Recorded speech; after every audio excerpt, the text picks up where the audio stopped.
In this lesson, we're going to learn how we can use multiplication to allow us to always be able to use the elimination method. We found in our previous lesson that the elimination method is a really easy, effective method to use.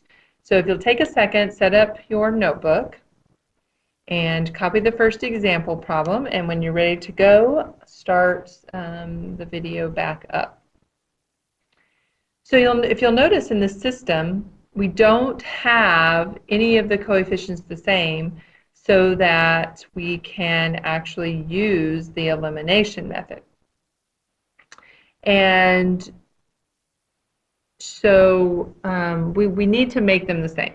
I got distracted because I was thinking I didn't want to do this problem first, but that's okay. We'll do this problem first. So we can make our x's the same, or we can make our y's the same. It doesn't matter. If I want to make them the same, we're just going to change them to a common multiple. Now I'm thinking 4 and 5, a common multiple is 20. That's a really big number. I don't want to use 20. If I use 3 and 2, the least common multiple would be 6. So I'm going to change both of these equations so that the y coefficients are -6. So the top equation, I'm going to multiply by 2. The bottom equation, I'm going to multiply by 3. So the first thing we have to do is multiply to change the equation.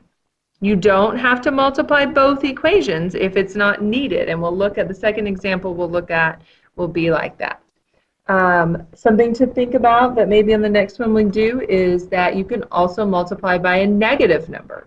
We found that it's easier to add our equations together when using the elimination method, so you can make it so that you always have opposite signs. But we're going to stick with this for right now. Now make sure when we multiply by 2 that we change every term in the equation. So this is now going to be 8x minus 6y equals 16. In the second equation, 15x minus 6y equals -33.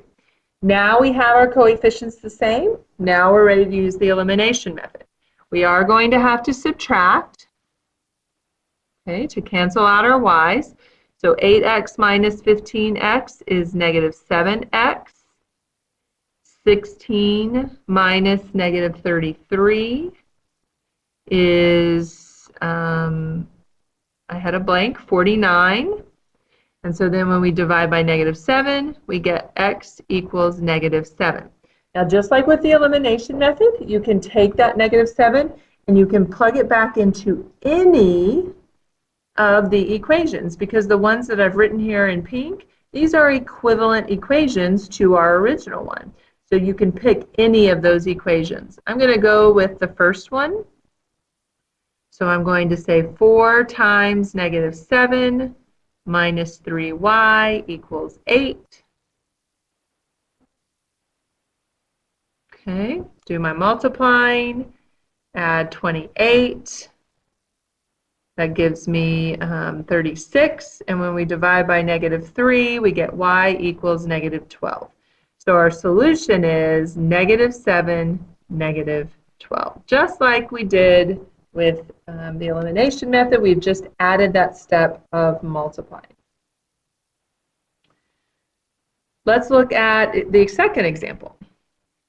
8x minus 5y equals 11.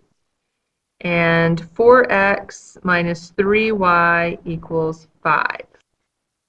Okay.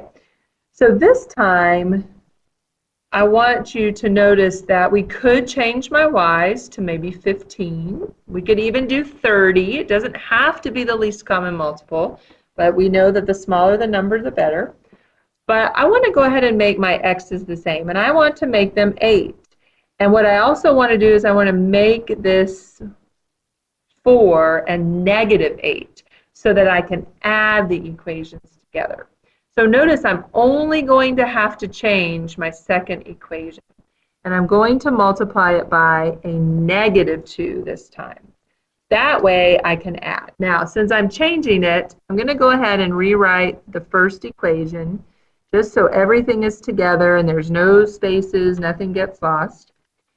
My second equation changes to negative 8x plus 6y equals negative 10.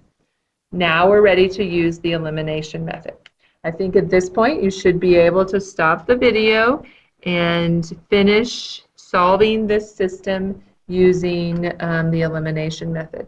And so your entrance ticket tomorrow is to post the answer to the solution to this system.